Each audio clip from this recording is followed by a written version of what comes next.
consider my start here in Nashville on the entrepreneurial path was when I started Swiftwick. And some of our first customers and first evangelists were artists and trainers and athletes. And I think that most of the artists and musicians are fantastic athletes, or they wouldn't have the stamina they need to be on the road like Amy talked about, or to do the things that you do consistently. So, I mean, you deserve the credit there. And, you know, I like to try to do things that haven't been done before, or do them in a way that hasn't been done. And I think that's what your creative juice is all about. You're trying to bring something to the world that hasn't existed, and you give it life. I think that is entrepreneurial spirit at its core. I asked my wife. I said I'm headed to hang out with a bunch of hipster, super cool. I said, should I wear my hat? Should I wear one of my cool hats? She said, what you say matters more than what you wear, right? I'm wearing gym shorts and a Little League baseball. And then you showed up wearing those short shorts, and I'm like, all right, I like it. You just have to have some fun. You guys have fun all the time doing what you're doing, serving other people, making people remember to live. Yeah. And I think that's really important. So.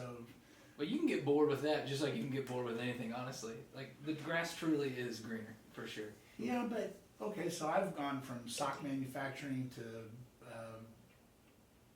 connecting transportation systems to technology startups. I just started making, face masks and face shields and stuff. So I think you look for the opportunity in the emotion and how can you communicate that. I look for the opportunity in the situation and how do I serve. So you asked a question about what have I done with my energy that's giving, I think is really the underpinning for that question. And so I've been a Rotarian for 30 years. And Rotary set about on a mission to eradicate polio from the face of the earth. So my dad went to India and personally administered drops of vaccines. And Rotary organized the Gates Foundation, and people around the world donated hundreds and hundreds of millions of dollars to create a world where polio didn't exist. And in doing that, you had to reach every man, woman, and child on the face of the earth. Period. Right. Yeah. And in doing that, they said, well, we've raised enough money, let's go do all the other forms of vaccinations that we can simultaneously deliver. So I think we have an absolutely unlimited potential to go solve any problem that we want to solve. And then along the way, it really helps if you think about service above self, which is why I'm a Rotarian. And so what do? Every year, my Brentwood Rotary Club puts on a music in the round kind of a thing, and we raise $15,000 or $20,000 a year and get artists to come and share what their gifts are, and it's a wonderful evening. So I think you can't live in Nashville without touching music. You can't live in music without touching collaboration. You can't touch collaboration without touching people. Yeah. And you can't be in business without serving and touching people. I think we're all on the same, we express it differently, but we're all doing the same thing. Right. Yeah.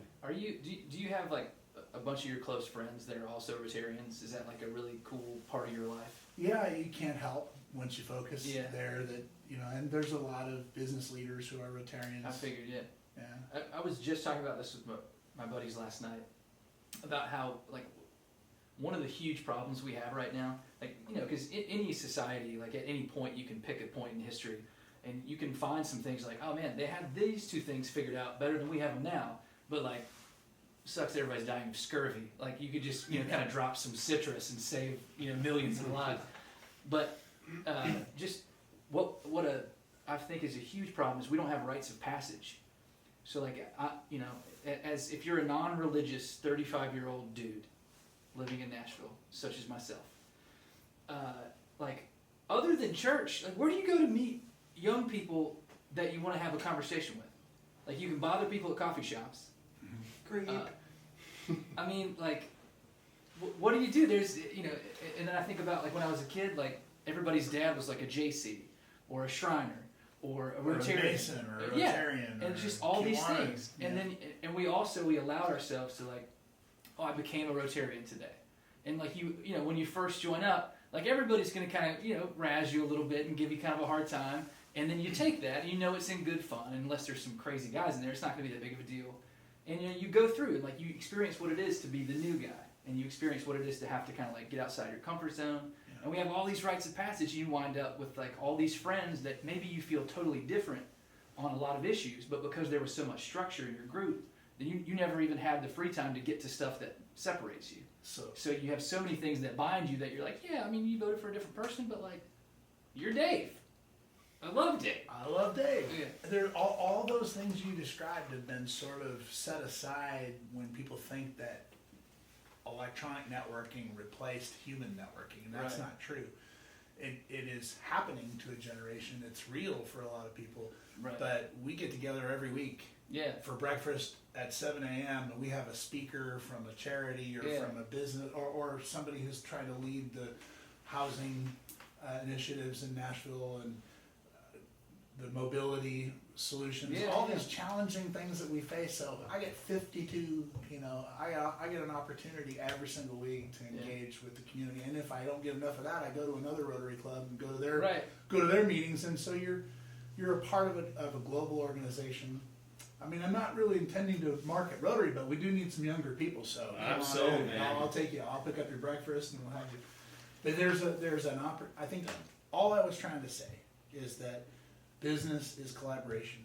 Yeah. What you do every time you create something new is collaborate with somebody else to make it real.